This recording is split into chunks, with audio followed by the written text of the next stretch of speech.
couple weeks ago. Okay. What's up, fight fans? Welcome to the SB Nation MMA post-fight show for UFC 236, brought to you by Bloody Elbow and MMAmania.com. I'm your host as always, and with me Flying Brian J, and with me as usual are the guys from the 6-round post-fight show, the Eddie Mercado and the Zane Simon. Sorry, I didn't mean to go live just there. The little device I'm using, being a real goof. Eddie and I were talking about the fights, like during the fights. So bringing you in now, Zane, because you weren't with us during the main card portion. What did you think about the finish where Dustin Poirier snagged up gold in his fight against Max Holloway, and Adesanya had a back and forth incredible fight against Kelvin Gastelum? I mean, what is there to say? I'm practically speechless. It was an amazing night. I was exhausted after that Adesanya Gastelum fight. Just sitting there the whole time. I'm trying to do like play-by-play on Twitter, calling this thing, and it's just like Gastelum lands a left hook, Adesanya lands a short 1-2 combo. Gastelum, comes back with another one, and like it just over every fucking second. And then after this just beautiful, amazing killer fight that boggles the mind and defies imagination, you drop me straight fucking into Dustin Poirier, Max Holloway, who just pick up from like the exact, pick up the beat exactly and go to war. It was just, shit, doesn't matter what else was on this card. Like, we should never talk about any other fight on this whole card other than these two fights ever. We don't even need to talk about anything that's happened in the UFC this year. It can just be these two fights. Yeah, A little bit of a stretch, but yeah, they were that fucking good. They were that fucking good. At the beginning of these post-fight shows a lot lately, the last like 5 times we've been talking about how the card wasn't that great, but then the main event made up for it. And this fight card was pretty decent. And then the main event and co-main event were both fight of the year worthy candidates. I'd say both Poirier versus Holloway and Adesanya versus Gastelum were better than the previous fight of the year up until this point, which was Luque versus Brian Barberena. Yeah, unquestionably. I mean, even if it were just like, an equally great, tough, amazing fight, like even if Luque Barberena on paper is like, oh no, they really, had all the same pieces. The stakes of this are just so much higher. You can't compare them even. The stakes are higher in the caliber of the quality, the level of technique, and just this is nothing Brian Barberena can do is anything like anything Dustin Poirier, Max Holloway, Israel Adesanya, or Kelvin Gastelum can do. Like, it sucks for him, but this was the highest level of MMA with fighters fighting their very best fights. There's nothing like. Kelvin Gastelum had the performance of his fucking career in a fight where he probably should have been called TKO'd, knocked out. Like that, I've never seen Gastelum look anything like that before. He looked dangerous tonight. Like, this is the first time where I was like, he looked ferocious. Yes. He looked ferocious. Ferocious.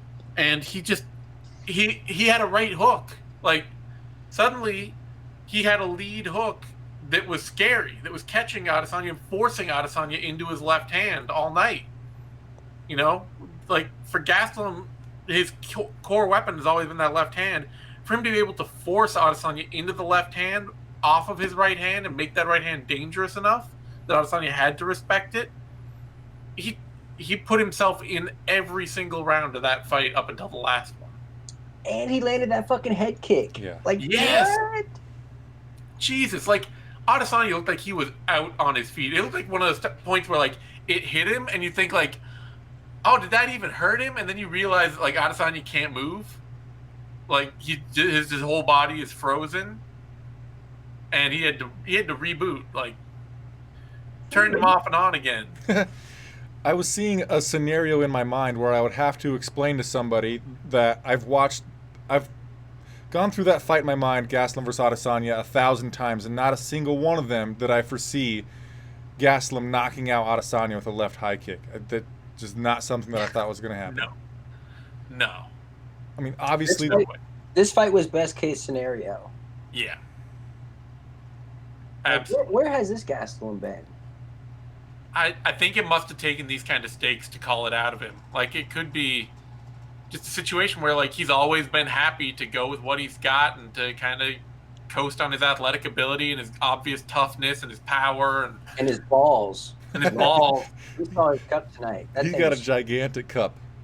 Yes. That he revealed to us on his run to the octagon. When he got to the prep point, he decided to just completely de-short himself, a la Derek Lewis, because his balls was hot or something. That is a contender for what the fuck at the card. I think, Zane, you mentioned that these guys looked at their best in these contests, but when Eddie and I were talking when they were going live, Eddie, you mentioned, would this fight look the same if it were happening at 145 pounds? And I think you might have been alluding to maybe Max Holloway wasn't looking his best in this bout? Or not that he wasn't looking his best, just that the size discrepancy was so evident that every time, every single punch Poirier landed was visibly shaking Holloway. And, like, Holloway would strike, and you might get, like, a little nod out of Poirier, but nothing significant. Like, over the course of 5 rounds, nicks and bruises started to accrue, but, like, Poirier was never really, outside of, like, the first round, like, the opening sequence, where Poirier was briefly dropped, like, he was never really rocked or hurt. He was just really tired there in the 4th. Yeah. But, like, never really, like, injured or the damage just wasn't there. And it has to be a weight class thing. Yeah, I mean, it's one of those times where it's one of those fights and one of those moments where you get exactly what a weight class is supposed to mean and supposed to look like.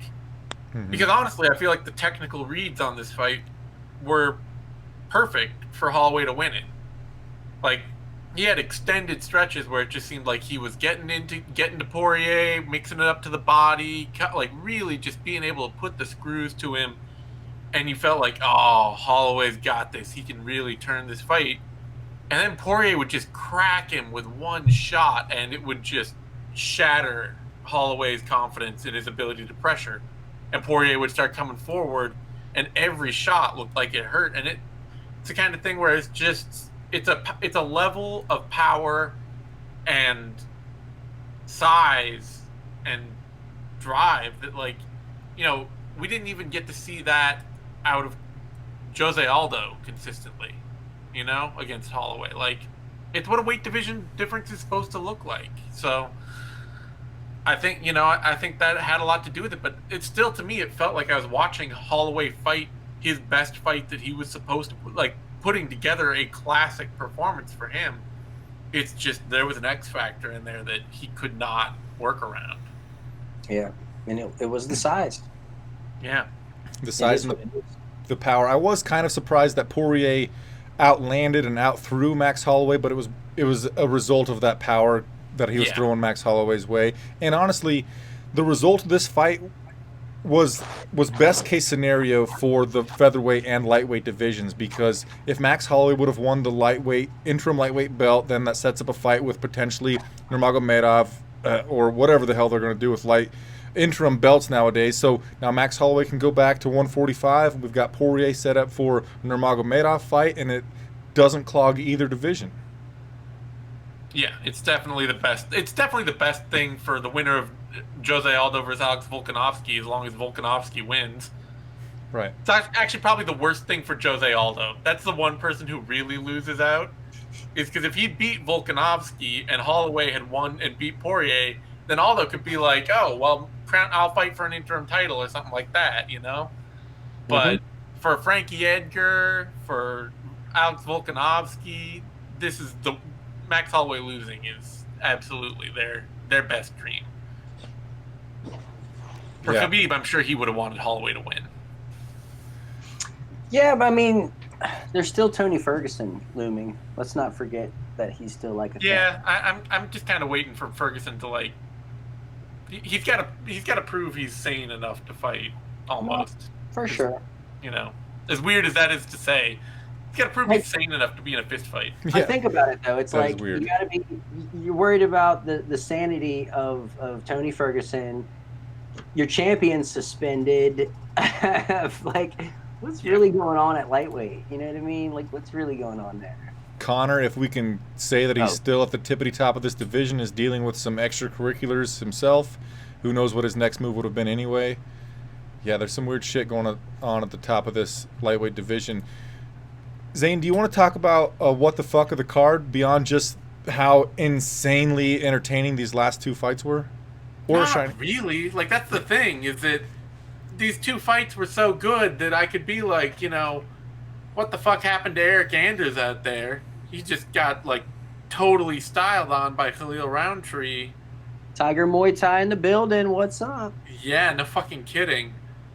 Or, what the fuck, like, it was amazing to see a ref take a point from Zelim Imadaev right out of the gate for a fence grab.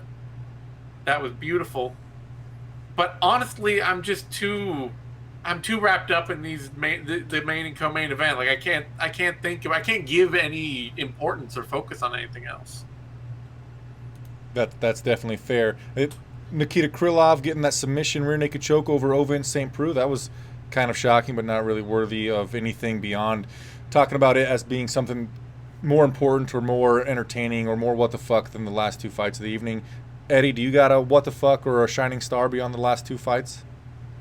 I mean, outside of Morgan refereeman, outside of that, I mean, how you can't, like, the main event and co-main event were supernovas. Like, you can't.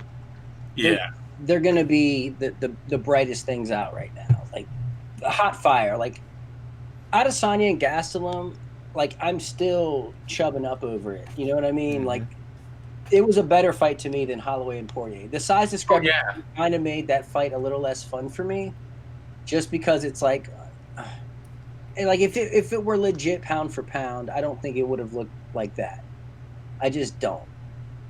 And whereas Adesanya and Gastelum, like, that was like legit guys. That's their natural or you can argue Gastelum's natural weight class, but for all intents and purposes, his natural weight class is 185. Like, the dude's Well, they clearly, in that fight too, they clearly traded each round. It was like Holloway, Gastelum comes out, wins a big first round, then Adesanya comes back and drops him in the second, then Gastelum rallies in the third, then Adesanya, comes out in the fourth and fifth to win that fight, and you just, like, every round was so meaningful and so, like, distinct that it's impossible for me to think it, like, Poirier at Holloway was a cool fight and it was competitive, but Adesanya Gastelum was an amazing fight.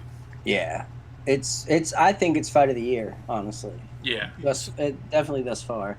For sure, so far. And something that adds to that is Kelvin Gastelum has had success, a lot of success at middleweight. So has Israel Adesanya. And Max Holloway, although a fantastic fighter, was that his first fight at lightweight in the UFC? So that, yeah. If he had had success at lightweight before that bout, instead of just being brought in as the 145-pound champion for a lightweight belt, it would have been a little bit different. But the way it was, obviously the middleweight fight, Adesanya versus Gastelum, was God, not head and shoulders more entertaining than the main event, but it was fucking amazing. Eddie and I talked about in the other show that we were doing that. Who's that? That's Zane talking to Mrs. Zane Simon, I believe. Okay. As his internet goes wonky, we may have lost him. Oh, that's okay. So, Eddie, you and I were talking on our other show that we were doing that perhaps we could give out 2 Fight of the Night bonuses instead of 1 Fight of the Night and then 2 performance bonuses. Do you think that's like a reality we could see here? I'm going to check the Twitter machine in a minute, but... Yeah, I mean, absolutely.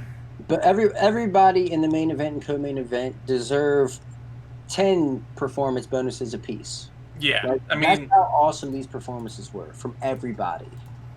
fighters in fights of this quality, like, they should be getting paid boxing main event money. They should be getting paid in the tens of millions of dollars, not in the 500,000s of dollars. No, real shit, man. And it's really a crime that they're not getting paid, because what we just witnessed tonight it's special, it's spectacular. It's like there's nothing more exciting in the sporting realm that exists than what we just saw. Like, doesn't exist. Like, you Yeah. could be like, okay, a one punch knockout. Okay, sure, yes. But like these wars is like the epitome of sport. This is like sport is basically war watered the fuck down. Mm-hmm. And like this is like as close as you can get to like war and it still be a sport. And it was fucking sweet. Like for one's fights for the ages, and they were back to back. Gastelum's in the hospital the moment after that Adesanya fight ended. Dude better not be getting like $150,000 for that fight, you know? No, Like, they should have stock options and yeah. I hope he's getting at least, you know, I hope somewhere, somehow he gets kicked a couple $1,000,000 for that. I don't think it'll happen, but it should, you know? yeah. Like if what is more deserving of that kind of money? Yeah, nothing in The sporting world. UFC can pay nothing. Like, you know? It's Yeah. tough, man. It's tough.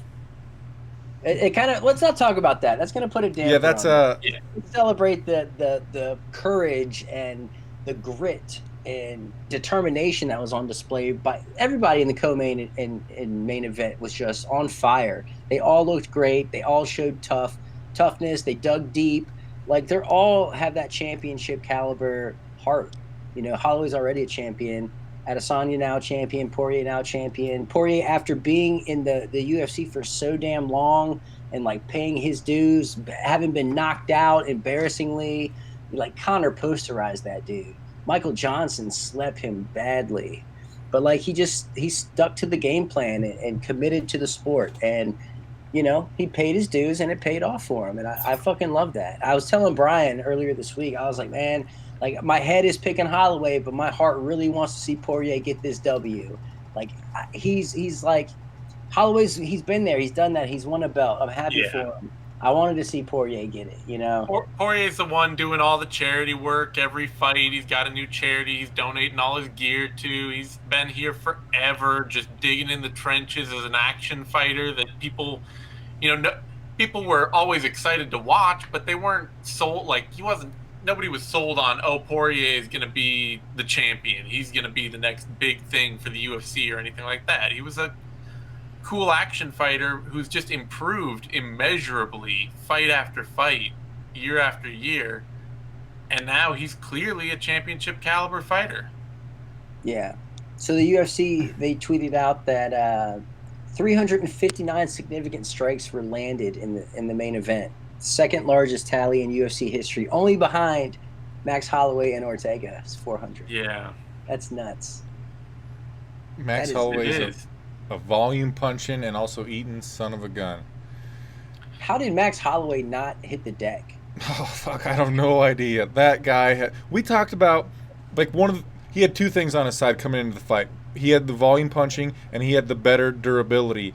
And we thought that going up to 155 pounds would leave more water in his brain so he could absorb more punishment. And I didn't think we'd actually get to see it taken to the limit, like to the absolute maximum that he could possibly take. He ate it and kept moving. His beard is legendary, man. It's up there. Yeah. It's right there with Roy Nelson and BJ Penn. Like, this dude's just tough. Yeah, no, I feel bad for Max, man. Like, my heart goes out to him. Like, he got fucked up tonight. yeah, like, he people did. are like, oh, it was close. It's like he got his fucking ass. He got his brain scrambled. Like, he had his moments, but like he got his fucking brain scrambled, and that was tough to watch. But he was such a good sport about it. He even did an interview with Rogan and like was just laughing it off, saying, "Hey, next I'll fight DC if he wants it. Fuck it." Like, I love Max Holloway, man. No, he's the best. We don't deserve. I mean, that's the thing. Is like I don't even feel like I deserve a fight like that. You know? Yeah. No, I mean we definitely do. After sitting through those prelims, we definitely deserve this payoff. After that Dwight Grant Allen Joban fight. Oh man, that was tough. Yeah, that one was not very good. A lot of this year has not been this enjoyable. There's been very few fight cards where the three of us have got together after it was over and been gushing over any fight this much. I mean, it's never happened, but we deserve it after sitting through a lot of the prelims that we've sat through so far this year. I mean, I think it was 4 or 5 post-fight shows in a row. We're like, well, everything except for the main event was fucking terrible. And this kind of makes up for that. That's kind of how the UFC's booking these fights. I mean, if you saw they're booking these cards, if you saw the UFC 236 lineup, it's like you got Aldo versus Volkanovski on there, or 237 lineup, I mean, and then Namajunas Andrade is like the only really feature fight otherwise on the whole card. Like that, the title fight is the feature. Aldo Volkanovski is cool. Silva Cannonier? I don't know. How about BJ Penn, Clay Guida? That fight. You're not sold on BJ Penn, Clay Guida? Oh, God. That doesn't tickle your fancy? No. Yeah, and that's a featured prelim. I know. Very nice. Just Khabib Nurmagomedov just tweeted out that he thought the fight was a draw.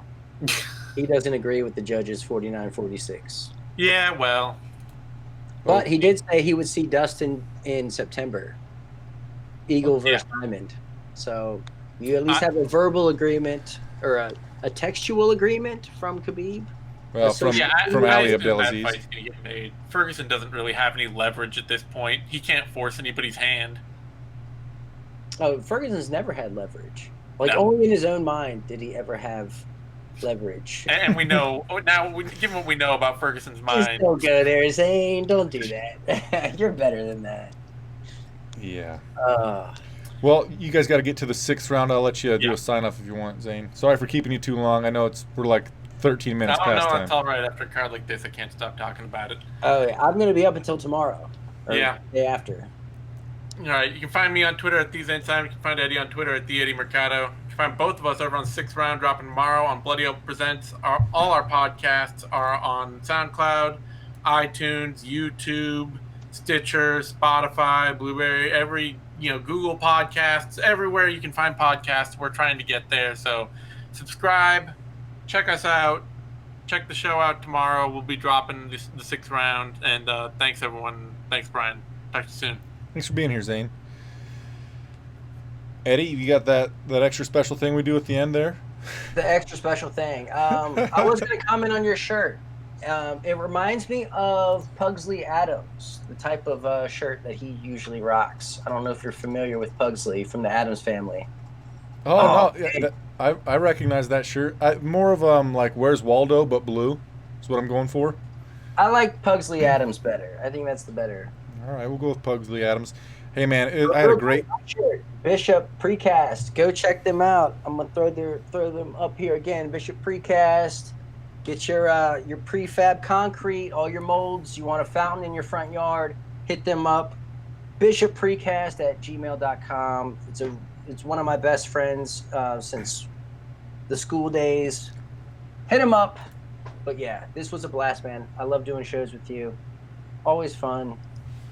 Yeah, thanks a lot for helping me out during the live play-by-play, and thanks for being here, being a cool guy during the post-fight show. I really appreciate it, man. Until next time. Namaste, Eddie. Okay, for the fight fans that are left here watching this video stream, I, Flying Brian J, will be recapping the rest of this card by myself, but with you, the live commenters, as my co-host. Of course, the main event of the evening, Dustin the Diamond Poirier defeating Max Blessed Holloway via unanimous decision, was fucking epic. Israel Adesanya defeating Kelvin on a mission for gold Gastelum, or he failed that mission tonight, via unanimous decision to claim the interim middleweight title, was even more epic than the main event of the evening. There was actually a lot of things on this card that are worth remembering and kind of worth talking about. I mean, we could spend a lot of time on the main event and co-main event. Where my mind goes in these interim title fights is, where does the guy that won match up against the guy with the real fucking belt? Does Dustin Poirier beat Khabib Nurmagomedov? I don't think so. What do you guys think? Does Israel Adesanya beat Robert Whittaker? I think that he's going to be an underdog to Robert Whittaker, depending on if Robert Whittaker can keep himself healthy enough to fight there. Josh Sanchez says Poirier gets smoked by Khabib. Yeah, but he says Izzy beats Whitaker.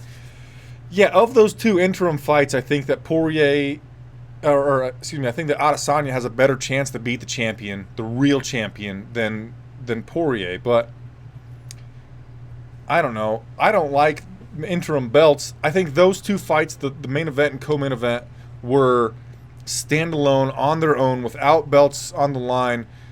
Were fucking incredible shows, displays of combat sports, violence, fisticuffs, beautiful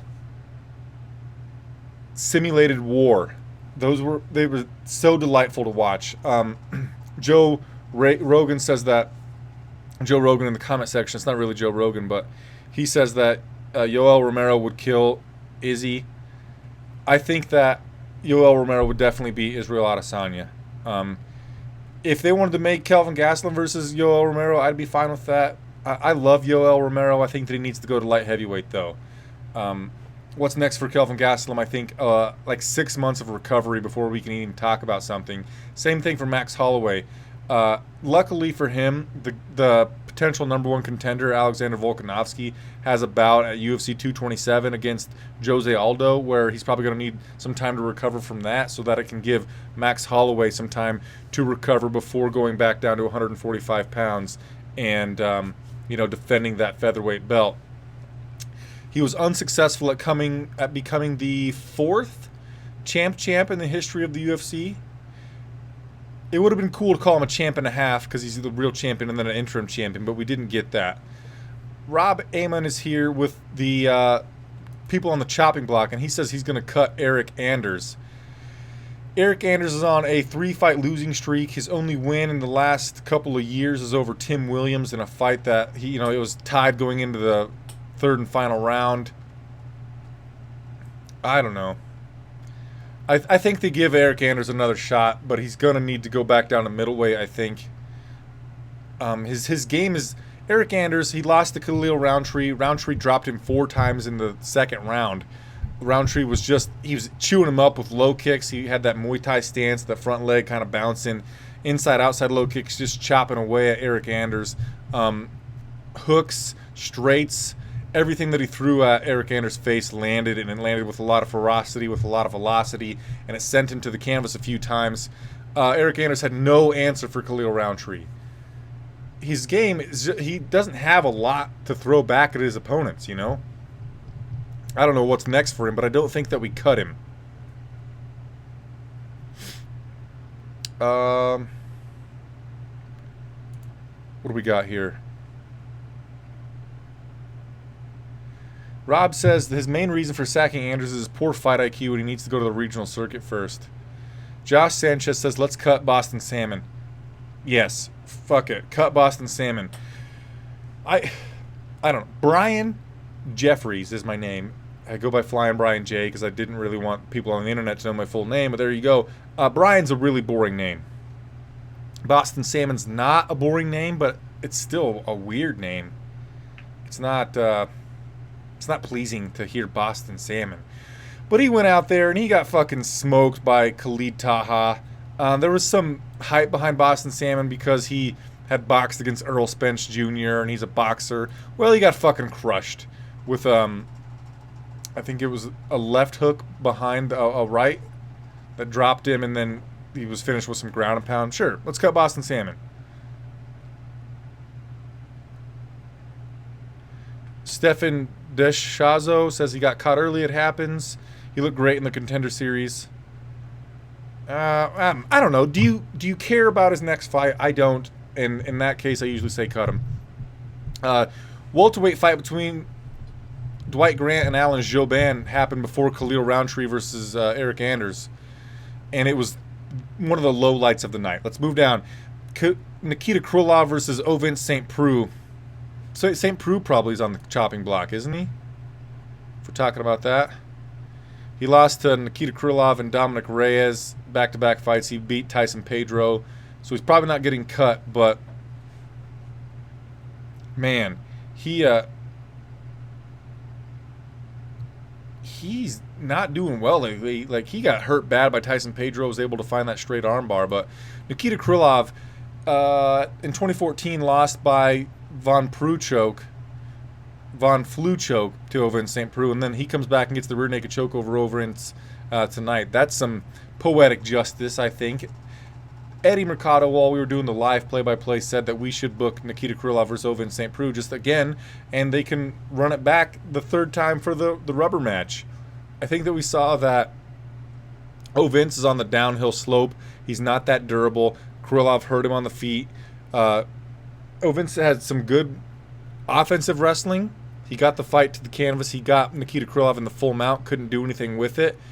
But he could not stop the takedown of Krylov. Krylov picked him up, put him down, got that rear naked in a real beautiful way.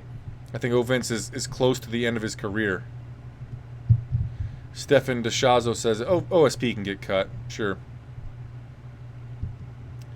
The last fight on the main card, Matt Steamroller Frivola defeated Jalen Turner with a lot of takedowns. Jalen Turner couldn't fight from a distance. Even Turner would land a couple of good shots, and Frivola would just get in tight and get the fight to the canvas. And then Jalen Turner didn't have a lot of answers for him. He stood up a lot. Frivola landed a lot of takedowns, but I don't know. Turner didn't seem to have a lot of ferocity in his demeanor. He didn't seem to have a sense of urgency to try to finish the fight. But anyway, Frivola got the decision 30-27 across the board. Josh Sanchez says Alexandre Pantoja is a stud. Viva la raza. That was the fight before that. Wilson Hayes tried to get the fight to the ground. He did. He got the fight to the canvas. He had Pantoja's legs tight together, kind of grapevine triangled. Pantoja scooted himself to the fence, got back to the feet, landed a right hand that sent Wilson Hayes to the canvas and finished it with a little bit of ground and pound. And on the broadcast, they talked a lot about Wilson Hayes being older at these younger weight classes and losing a step because speed is the number one thing at flyweight. I think that's probably true. Pantoja's on the come up, Wilson Hayes is on the go down, but that was a definite highlight of the night for a knockout to happen in the flyweight division.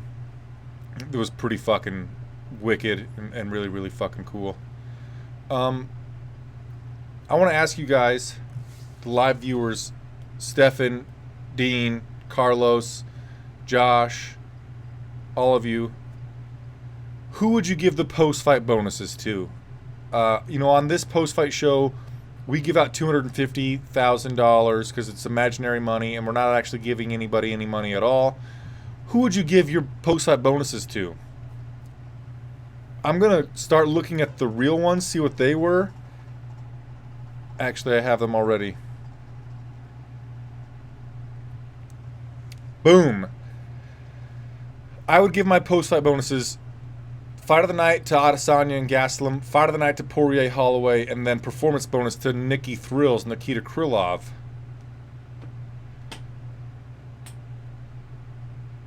Josh Sanchez says I'd give $50,000 to the main and co-main event fighters. Rob Amon agrees. So we're all in agreement on that. And that's what actually happened. The official post-fight bonuses posted by MMA Fighting and also BloodyElbow.com.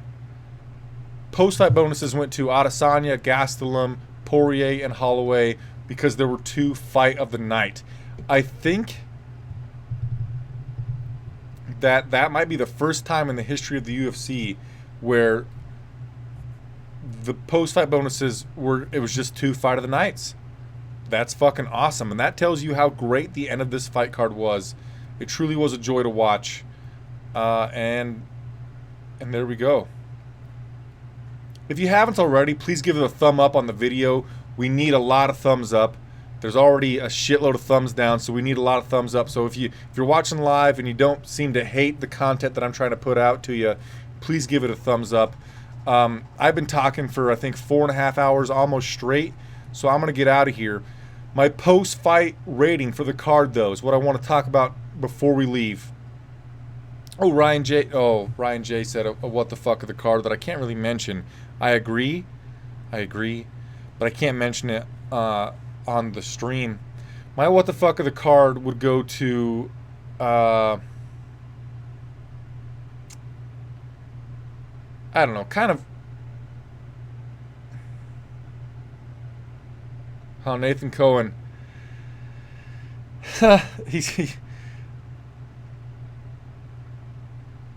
Josh, I don't want to say anything negative about Henry Cejudo. Henry Cejudo's really cringeworthy. I think that he has a weird way of talking.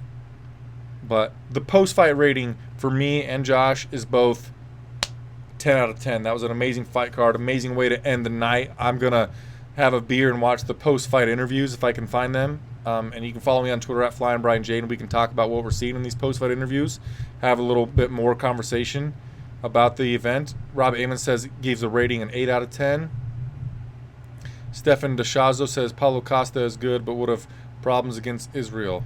Oh, Paulo Borrachina. I don't know. I think... Anyway, my what the fuck of the card... I don't know. There were no strange moments. The what the fuck of the card, okay, was when Kelvin Gastelum was running to the octagon. He fucking sprinted, and the bodyguards were trying to keep up with him, and he's just running and running, and he got to the prep point, and he took off his pants. And he took off his fight shorts, too, all the way down to his compression shorts, and he had a gigantic cup on. What the fuck? Israel Adesanya was the goofiest, weirdest fucking entrance. Yeah, Josh Sanchez, the what the fuck of the card is Kelvin's burrito in his pants. Dude needs a normal size cup. It's so weird. What the fuck? Kelvin Gastelum. Anyway, in summary, this event was fucking amazing. Kelvin Gastelum's walkout was a what the fuck of the card. You guys are all the best. Please thumb up the video. Follow me on Twitter at FlyingBrianJ, or subscribe to the podcast feed. Search for Flying Brian Show on Spotify, iTunes, Google Play, Stitcher. Pretty much everywhere you can find a podcast, you search for Flying Brian Show, and you'll find my content. I appreciate you all for being here, and I'll see you next week. Namaste.